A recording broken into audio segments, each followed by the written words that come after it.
তো হ্যালো বন্ধুরা, তো নমস্কার। আশা করি তোমরা সবাই ভালো আছো। আজকের মেন বিষয় হচ্ছে যে কৃষক বন্ধুর ফিল্ড ভেরিফিকেশন হচ্ছে। তো সেই ফিল্ড ভেরিফিকেশনে তোমাদের যে ভোটার কার্ডে যে অ্যাসেম্বলি নাম্বার এবং হচ্ছে পার্ট নাম্বার এবং সিরিয়াল নাম্বার লাগছে।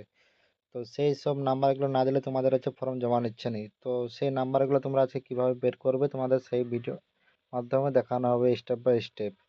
তো আশা করি তোমরা সবাই বুঝতে পেরেছো যে ভোটার কার্ডের যে অ্যাসেম্বলি নাম্বার এবং পার্ট নাম্বার এবং সিরিয়াল নাম্বার কীভাবে বের করবো। তো চলুন তাহলে প্রথমে তোমরা সার্চ করবে বা গুগলে চলে আসবে, সেখানে সার্চ করবে ভোট লিখবে, ভোটার কার্ড বা শুধু ভোট লিখবে ভোট। এরপর তোমাদের অপশানে চলে আসবে, দেখো ভোটার অপশানটা বা সিটিজেন পোর্টাল বলে থাকবে, সেটা তোমার আসতে পারে। তো ভোট আসলে তো ভোটারে ক্লিক করবে, ক্লিক করার পর দেখো তোমাদের পেজটা ওপেন হয়ে যাবে। পেজটা ওপেন হয়ে গেছে, দেখো আমাদের যে সিটিজেন সার্ভিস পোর্টাল আছে সেই সিটিজেন সার্ভিস পোর্টালে ওপেন হয়ে গেল।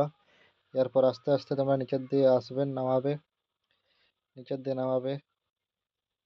দেখো নামার পর তোমাদের এখানে সাইডে লেখা আছে search your name in voter list. তো এখানে তোমরা ক্লিক করবে, ক্লিক করার পর তোমাদের দেখো পেজটা ওপেন চলে আসলো।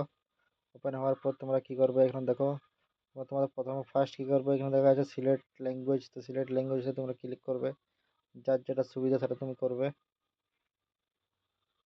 ঠিক আছে।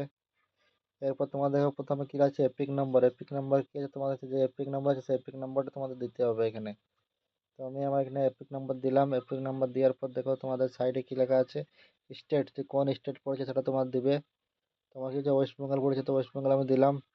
ওয়েস্ট বেঙ্গল দেওয়ার পর দেখো এখানে তোমার যে ক্যাপচার কোড আছে সেই ক্যাপচার কোডটা তোমাকে এখানে এন্ট্রি করতে হবে। তো ক্যাপচার কোড দিয়ে আছে কি দেখো 5T3DVE।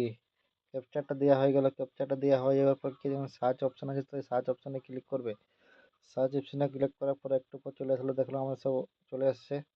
এরপর দেখো আমাদের অ্যাসেম্বলি নাম্বার কত আছে সেটা দেখো, এরপর পার্ট নম্বর কত সেটা তোমরা দেখো, এরপর যে সিরিয়াল নাম্বারটা কত আছে তোমরা সেটা দেখতে পাবে। তো আশা করি তোমরা বুঝতে পেরেছো যে কীভাবে বের করবে। তোমাকে এখানে অ্যাসেম্বলি নাম্বার এবং পার্ট নাম্বার এবং সিরিয়াল নাম্বার লিখতে হবে, এবং এইসব নাম্বার না লাগলে তোমাদের যে কৃষক বন্ধুর যে ফিল্ড ভেরিফিকেশন হচ্ছে সেই কাগজটা তোমাদের জমা নেবে নি। তো আশা করি তোমরা বুঝতে পেরেছো। তো আর একটা কিছু বলে দেয়, এর সাথে তোমাদের কী কী ডকুমেন্টস লাগবে দেখো। ধরো তুমি যার ফিল আপ করছো তার আধার কার্ড, ভোটার কার্ড এবং তার হচ্ছে ব্যাঙ্ক অ্যাকাউন্ট এবং হচ্ছে জমির যেসব কাগজ আছে সেই সব জেরক্স লাগবে, এবং তার স্ত্রী থাকলে তার স্ত্রীর হচ্ছে লাগবে আধার বোর্ড এবং হচ্ছে পাসবইয়ের জেরক্স। এখন যদি তার স্ত্রী মারা যায় তাহলে তো তোমার মৃত্যু সার্টিফিকেটটা লাগবে। তো আশা করি তোমরা বুঝতে পেরেছো। এরকম নতুন নতুন ভিডিও পাওয়ার জন্য আমাদের চ্যানেলটাকে সাবস্ক্রাইব করে রাখো।